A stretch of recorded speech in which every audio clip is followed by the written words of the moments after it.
সালামু আলাইকুম রহমতুল্লাহ। জি, আমরা দ্বিতীয় পর্বে এই মাত্র প্রবেশ করলাম। আমি শাহেককে বিনীত অনুরোধ করি, শাহেক ইনশাল্লাহ দ্বিতীয় পর্ব শুরু করেন। জি, সালামু আলাইকুম। আচ্ছা, আমরা খুব দ্রুত দ্বিতীয় পর্বে আমরা আলোচনা শেষ করবো ইনশাআল্লাহ। আহ, সেটি হলো যে আমরা বলছিলাম নবী সাল্লাল্লাহু আলাইহি সাল্লামের যারা অথেন্টিক অনুসারী হবে তারা হাউজে কাউসারে পানি পান করবে। আর যারা অথেন্টিক হবে না, মিশ্রিত ইবাদত করবে, মানে অর্থাৎ বেদাত মিশ্রিত ইবাদত করবে, তারা হাউজে কাউসারের পানি থেকে বঞ্চিত হবে। হাউজে কাউসারের পানি তারা পান করবেন না, 100% করবেন না। এ কথা বলছেন নবী সাল্লাল্লাহু আলাইহি ওয়াসাল্লাম। যে তিনি বলছেন যে একদল লোক আমার সামনে আসবে, আসার পরে আমি তাদেরকে চিনছি, তারা আমাদেরকে চিনেন। তো একটা সময় হিজাবুম মিনাস সামা, আকাশ থেকে একটা পর্দা পড়ে যাবে।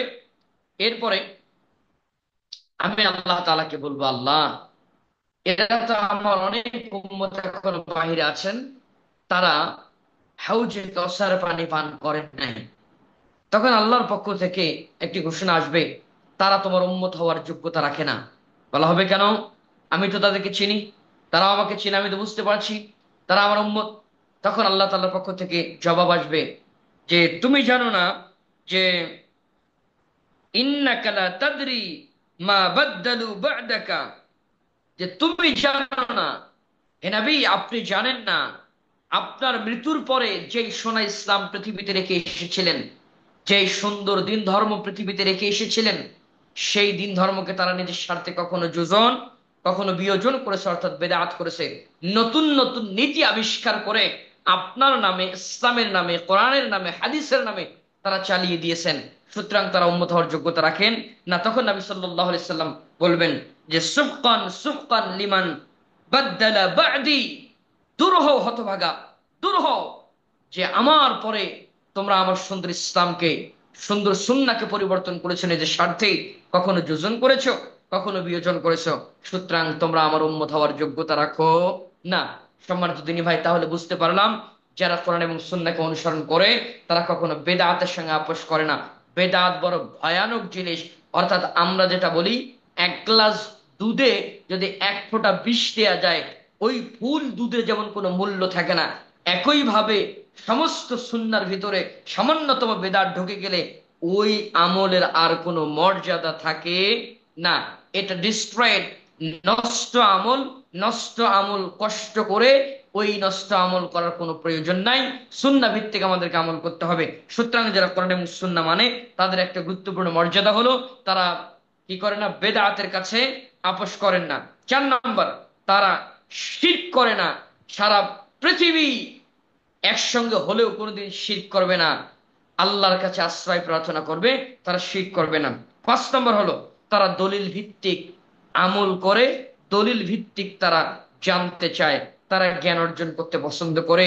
জ্ঞানের মাত্রা, জ্ঞানের মানহাজ, জ্ঞানের পদ্ধতি, জ্ঞানের মেথড সাহাবায়ে কারাম রাদিয়াল্লাহু তাআলা আনহুম যেভাবে বুঝেছেন ওইভাবে বোঝার চেষ্টা করেন।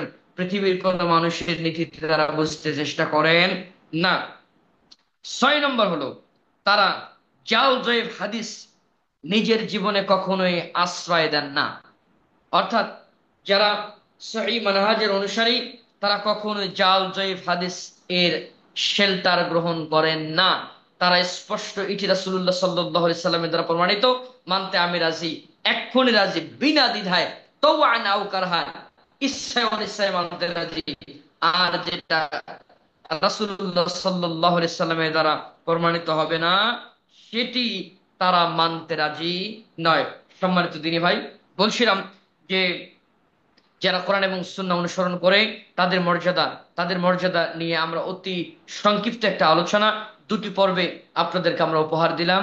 আলহামদুলিল্লাহ, এই আলোচনায় বোঝানোর চেষ্টা করছি যারা কোরআন সুন্নাহ মানেন তাদের মর্যাদা ইহকাল পরকাল দুকালেই আছে। ইহকালে মর্যাদা হলো তারা 100% সুন্নাহকে জীবিত রাখার চেষ্টা করছেন, তাদেরকে মানুষ অনুসরণ করবে, তাদের কথা মেনে সুন্নাহকে অনুসরণ করার চেষ্টা করবে।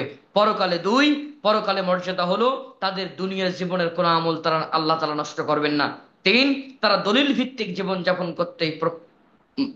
মানে দলিল ভিত্তিক জীবন যাপন করতেই তারা আনন্দ উল্লাস বা আনন্দ আনন্দ ফিল করেন, তারা দলিলবিহীন কোনো মানে হাওয়াই হাদিস, বিনা দলিলে কোনো আমল তারা করতে চান না। অতএব আমরা যারা চেষ্টা করছি সহি মানহাজ, সহি দাওয়াতের প্ল্যাটফর্মে থেকে কোরআন সুন্নাহকে মানার জন্য, আল্লাহ রাব্বুল আলামিন প্রত্যেকটি পদক্ষেপ এবং প্রত্যেকটা আমলকে কবুল করুন, আমিন। এবং জীবনের শেষ অবধি, শেষ নিঃশ্বাস অবধি আমাদেরকে কোরআন এবং সুন্নাহর উপর অটুট থেকে পরকালীন জীবনে হাসানা, আজরামান আহসানা আমালা, ভালো আমল যেগুলি আল্লাহর কাছে জমা হয়েছে, যেগুলি আল্লাহ রাব্বুল আলামিনের কাছে জমা হয়েছে, সেগুলি যেন আমরা পাই, সেই তৌফিক আল্লাহর কাছে আমরা চাবো। সকলে বলেন আমিন। আসসালামু আলাইকুম ওয়া রাহমাতুল্লাহি ওয়া বারাকাতুহু।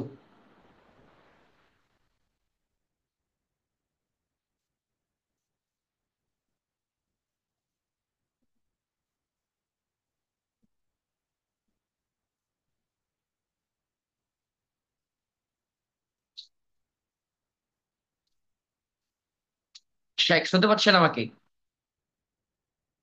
জি ভাইরা, আপনাদের যদি কোনো প্রশ্ন থাকে প্রশ্ন করবেন ইনশাল্লাহ। আলী ভাই, আব্দুল সোবান ভাই, প্রশ্ন থাকলে প্রশ্ন করেন। জাবের ভাই, আপনি কি আমার কথা, আমার বক্তব্য বুঝতে পারছেন? জি শেখ। জি। জাযাকুমুল্লাহ খাইর, হাইয়াকাল্লাহ। আমরা জাস্ট একটা সঠিক মানে ঝটিকা ছোট্ট একটা বক্তব্য আপনাদেরকে দিলাম, যেন জি, আপনাদের জাজাকাল্লাহ খায়ের। ইমান। জি।